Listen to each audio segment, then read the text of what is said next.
welcome to WVVH-TV in our special Newsmaker series.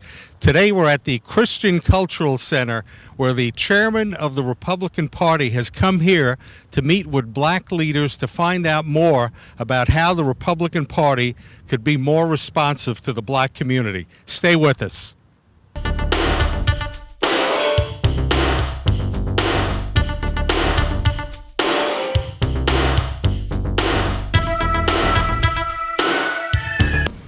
Good afternoon. I want to thank members of the press for coming out and colleagues and associates who are also here to support this afternoon.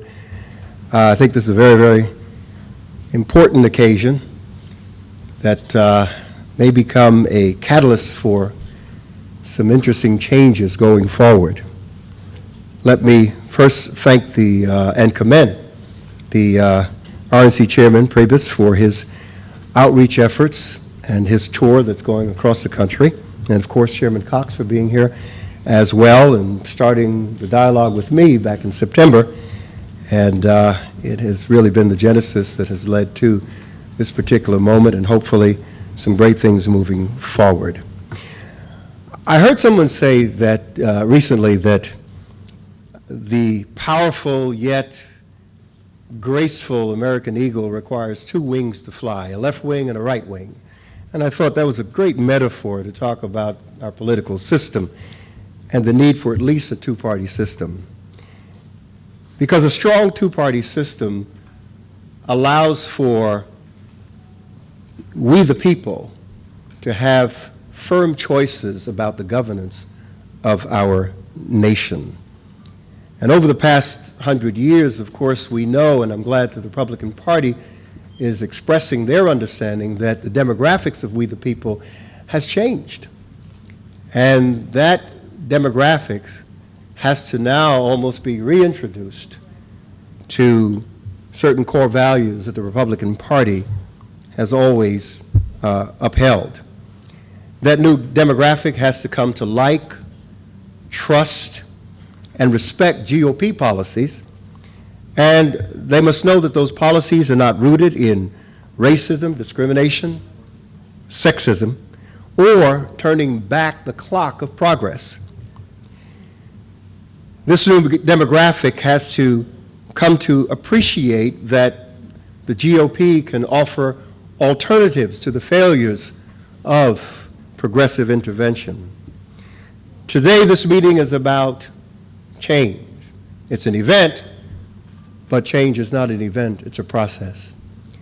And I'm convinced that the GOP understands, at least expressed by the chairman, that they have to be committed to the process of change.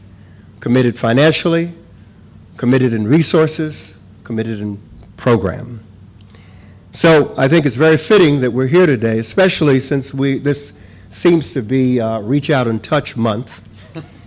And the President is reaching out to Republican leaders, and commendably, the Republican Party, through the chairman, is reaching out to the African American community, the Asian community, and all of those others that make up this new demographic.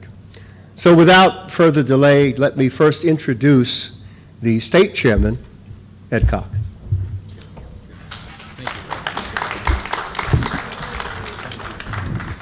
Pastor Bernard, you've done just a terrific service to the city and to the African American community in what you have built up over 35 years in this Christian Cultural Center. 37,000 members. And this is a place where the pastor doesn't visit the politicians come to visit the pastor, as Mike Bloomberg did when he was getting started in 2001 and got his first major endorsement here on his way to being mayor of the city for 3 terms.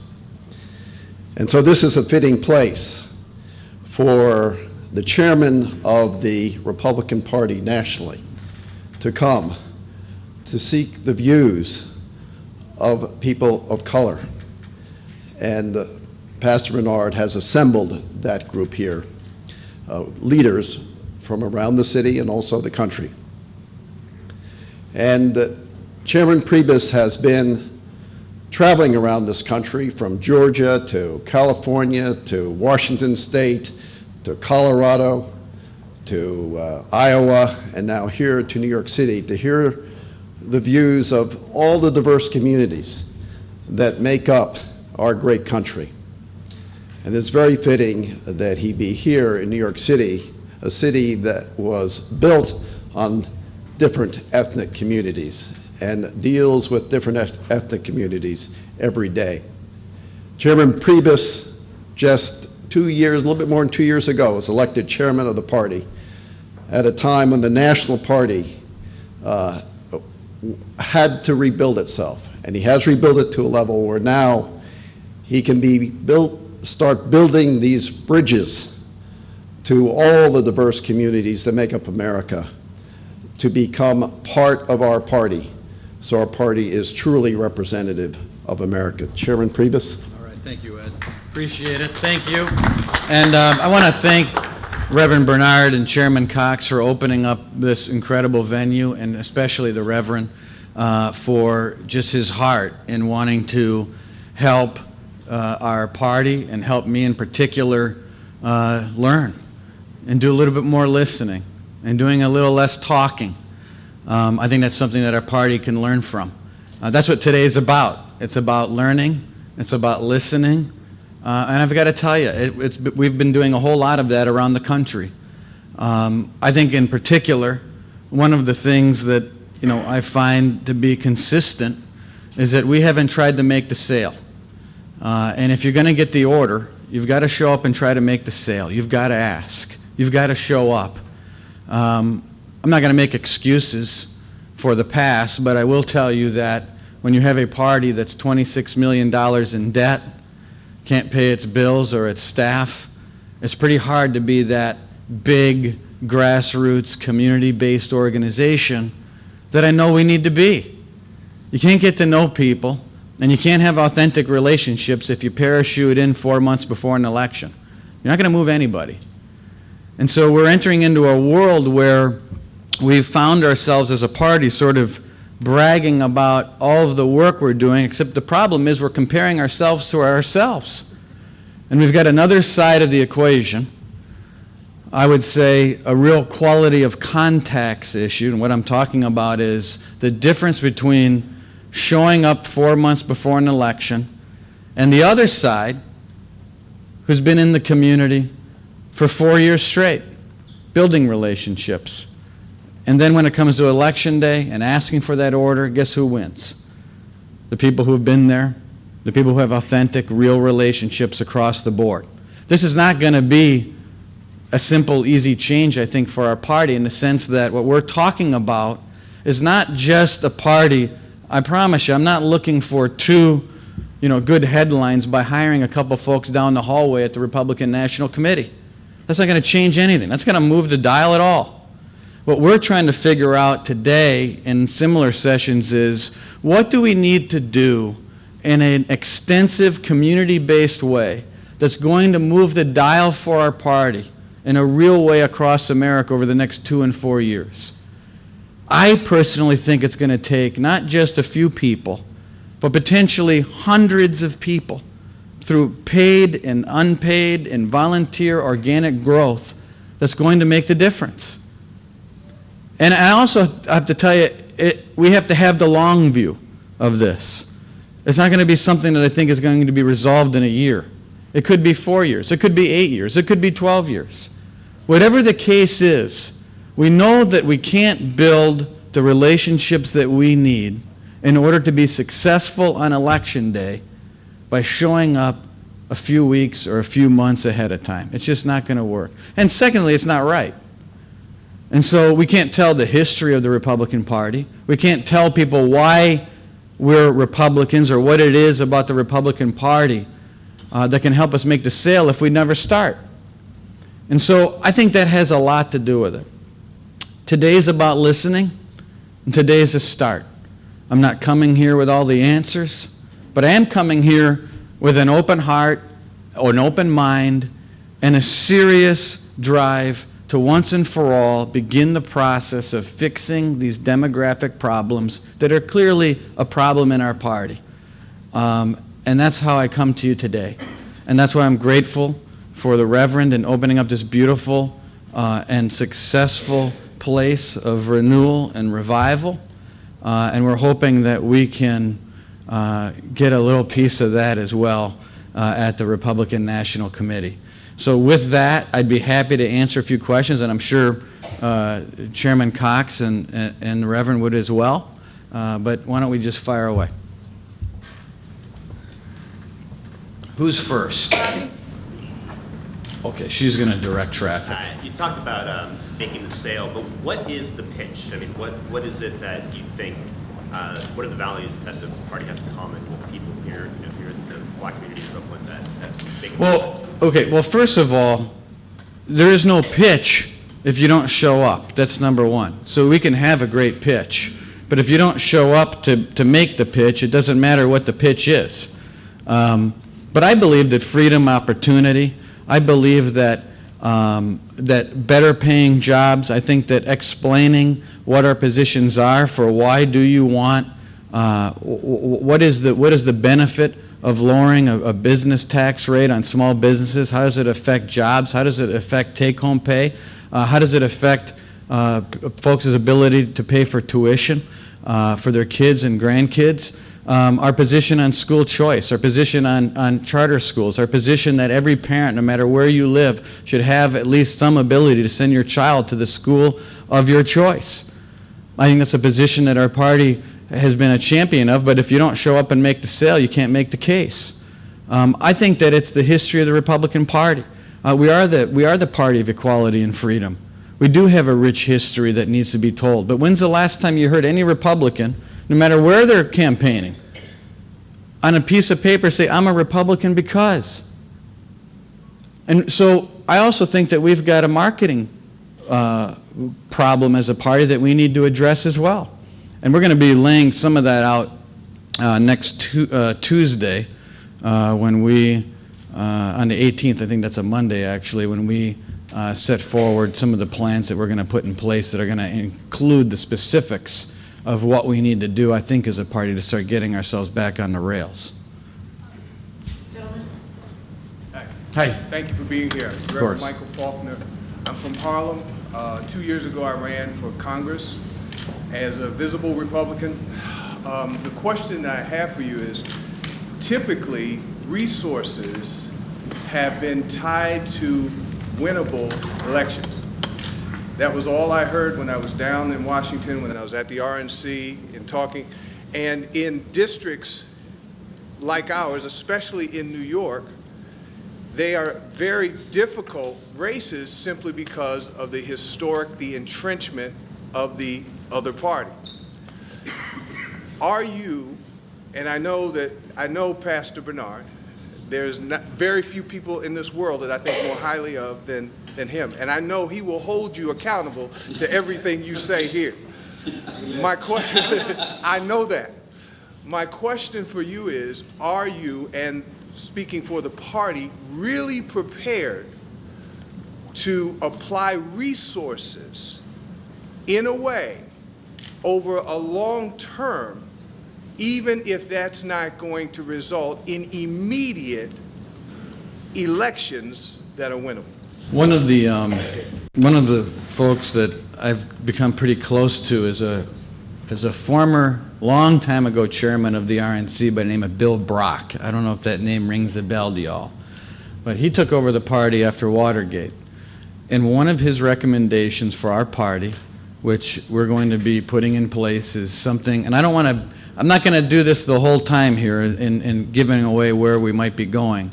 But one of the things that he suggested is creating a local elections division again at the RNC. And that was a cooperative effort among state parties to identify where in local races, and it may not just be a congressional race, but it could be more local, could be city council, could be school board, where we would identify and set aside a certain amount of money and resources to work with state parties in determining individuals, men and women, that might be African American, Hispanic, Asian, whatever the case may be, women, that we need to do a little bit more in promoting as a party so as that we can get perhaps a better qualified congressional candidate in a tougher seat. My commitment is this, that I can assure you that our goal is to do a national, forgetting about the blue state and red state analysis, a national effort in a granular community way in building up both the brand of the Republican Party and making us more successful in the ballot box, both with minority candidates and with our outcomes at the presidential level. Just look at the 1988 electoral map. If you do that today, just do it as a refresher of where this party was just not too long ago. In fact, that was the last time that our party has won a decisive presidential election, was 24 years ago, really, a decisive one, nationally. And what you'll see is you'll see red states like California, Colorado, Michigan, Pennsylvania, almost the entire Northeast, Vermont, New Hampshire, Connecticut, Maine, New Jersey, Delaware, Maryland, all red. And now it's all gone. So now what do we have? Now we've got a carnival game. And the game is, for us, that you have 8 states. Really, I mean, let's face it, we're running a national election for President of the United States in 8 states, right? And whatever happens in those 8 states, our job is you have to hit the bullseye on all 8 states. And if you miss one, you just lost. Well, that's an unsustainable pathway to the presidency. So in many regards, number one, this is the right thing to do, is to build our base and to find new people and promote different people and not just go along the same road that we've gone, because obviously we know where that's going to end up in 4 years. So our commitment is, yes, to be real in resources, time, but also I think be really intelligent about the choices we're making and the people that we're promoting, not just at a congressional level, but at even a community level. Build people up. And we haven't really done that. We've been a presidential committee worried about 8 states, and that's got to change. I don't know if, Ed, you've got any comments on that front, but... No, as the chairman of the state party, that's where you have to start, at the local level, and build it piece by piece. And that's what we're doing here in New York State, and that's what you have to do. And frankly, I can't think of anyone better to advise us on that and to host this meeting than Pastor Bernard, a Republican of long standing who hasn't always voted Republican. That's right. And that's why he is the host of this meeting, for us to actually find out. We have a great history, as the chairman said, here in the Republican Party. It's Lincoln and the 13th Amendment, Teddy Roosevelt and Booker T. Washington dining in the White House, or the Brown v. Board of Education. That was a Republican Chief Justice who wrote that opinion. Eisenhower and Little Rock, or President Nixon and the desegregation of schools in the South. And now we're on the cutting edge with respect to school choice. We have a great tradition here of civil rights in the Republican Party, and we have to make that message known, and we have to make it known on the local level, where it gets across as to how we are going to help each community here in this country so that the children can get a good education. When they graduate, they can have a good job and can have a life of dignity. We're about building bridges to human dignity. That's what the party's about. And I think that's what the right advice as to how we do that. I think we will be successful, Reverend Faulkner, exactly what you're talking about. Let me say that my involvement is strategically not to, well, let me say this. Someone asked, how do you grow a congregation from, 10 people to 37,000? Do you steal sheep? And no, we don't steal sheep. I respond simply by saying we grow grass, which simply means that if you're providing what people need and becoming what will attract people, then the growth becomes natural. It becomes progressive.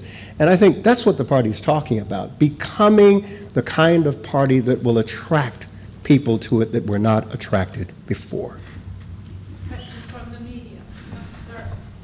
Yes, I'm curious, Chairman Priebus, how much Governor Romney's well-publicized 47% comments might have contributed to the perception that the Republican Party doesn't hold the interests of the African American community at heart? Well, I would say that Governor Romney's unscripted moments weren't helpful. I think that a pretty big lesson, I think, for the party is that we can't be totally obsessed with math and arithmetic, that we have to go for people's hearts.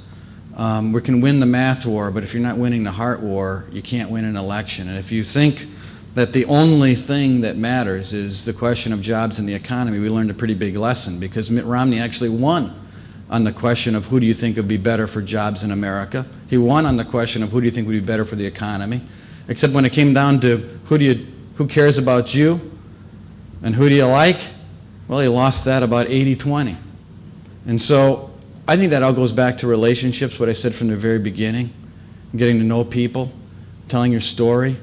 And it's an important issue, especially in these presidential elections. They're not solely issue-driven campaigns. It's also a lot of personality, a lot of heart, and it's something to think as a party, big lesson for us.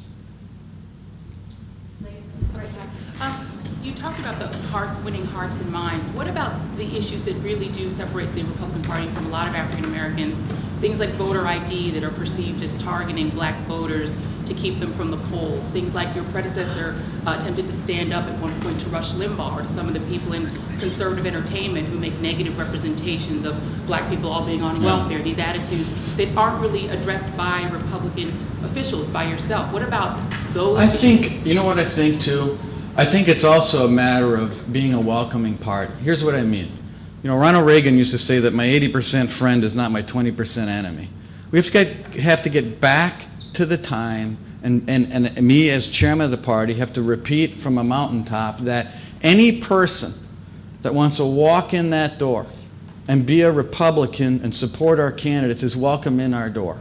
That we have to be a party that understands that, look, I might not agree with you on a particular tax issue. I may not agree with you on choice of school choice. I might not agree with you on tax reform or one other issue. But it doesn't make you a bad Republican just because we disagree on one or two issues. And I just think it's a matter of how we're welcoming people in our party, and that we can't just be a party of purity. I think we have to be a welcoming party that understands that we need to grow. And in order to grow, you have to build the party through the concepts of addition and multiplication, not division and subtraction. So what about voter ID specifically? I think part of that is why we're having this dialogue, so that the chairman can meet with individuals who are not afraid, who are not going to be window dressing to the party. That's not what this is all about. It's about spirited dialogue, so we can challenge issues like that have been strategic in marginalizing some of the voting population. I agree. So I think we're on the same page. And you've got extremists on both sides, whether it's the Democratic side, Republican side, left, right. You've got extremists who will continue to spew out things to disparage groups of people in this nation. But I think what the party has to do, and the chairman has to be willing to do, if I may, or if I may not, be willing to make it clear that there's a separation in his thinking from the thinking of those that are making these kind of outrageous remarks. We have time for one more media question. Go So ahead. many in the African American community, Latino community, don't see the Republican Party as a party that they can trust. What are you going to do to change that? Not just talk and talk, but walk. Well, I think talk is cheap. I mean, so if you don't see anything happen from this party and you don't see me again and it just ends up being an interesting press conference here in Brooklyn, well, then it is a bunch of talk. But that's not the legacy that we're interested in having. That's why we didn't come out in January with a big plan to say, here's how we're going to fix all our problems. I know some people in the press have been writing stories wondering, when's the plan going to come out? Well, if we would have done that, then I don't think that's real either. I'm not interested, like I said before, in a 2-day story. I want what we do at the Republican National Committee to be a legacy. And I think it's going to take time. I don't think it's going to happen overnight. But like I said, if you don't have, if you're not making intelligent choices, if we're in Florida, and you're not hiring folks from Hialeah to work in Hialeah, who grew up in Hialeah, to hit the benchmarks and the measures of success in Hialeah, well then you're not really, I don't think, a community-based party. Same thing in Kissimmee, same thing here in Brooklyn, same thing in Cleveland, same thing where I'm from, south of Milwaukee. I think it means that to be granular, to be real, to be genuine, I think that means we have to be big. I think it means that we have to measure success not just on voter registration, community events. I mean, when's the last time we've been to a swearing-in ceremony with a table telling people about what it is about the Republican Party that's good and interesting and for people to see? The other thing is we got to put a smile on our face, right? I mean, we can't just go from one mad interview after the next about national debt and the deficit. We have to tell the story of our party that's inspirational, and we have to be in it for the long haul. And only time will tell if this is just talk. But all I can tell you is what's in my heart and what our desire is as a party, and Chairman Cox and everyone else that's involved. Ada Fisher, I think she's here all the way from North Carolina. She flew up last night or this morning to be here.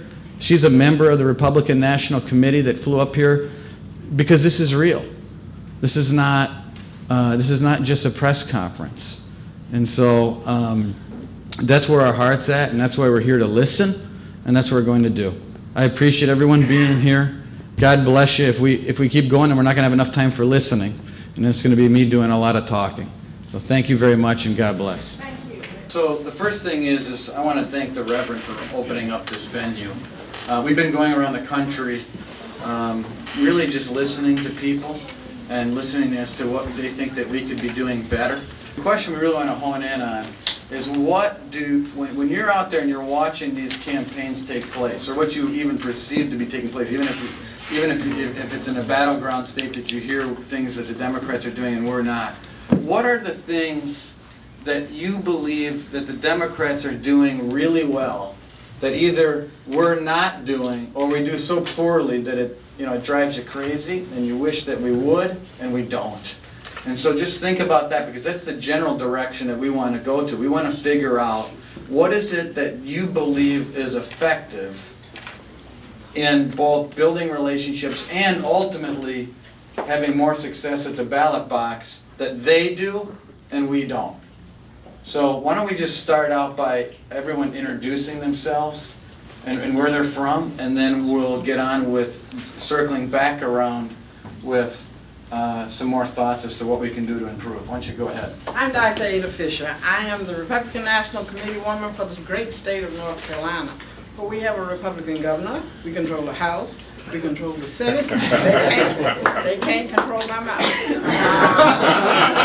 I think that one of the things you should know, we only have 3 blacks on the Republican National Committee. So I'm looking for all of you all to run in your states and challenge and come forth and bring new ideas as well. I think we do a great job and a grand job. I've been in the Republican Party since I was born. My grandfather was a Republican, born in 1858. My father was born in 1898. So I didn't have much choice because I believe in freedom, liberty, and the United States Constitution.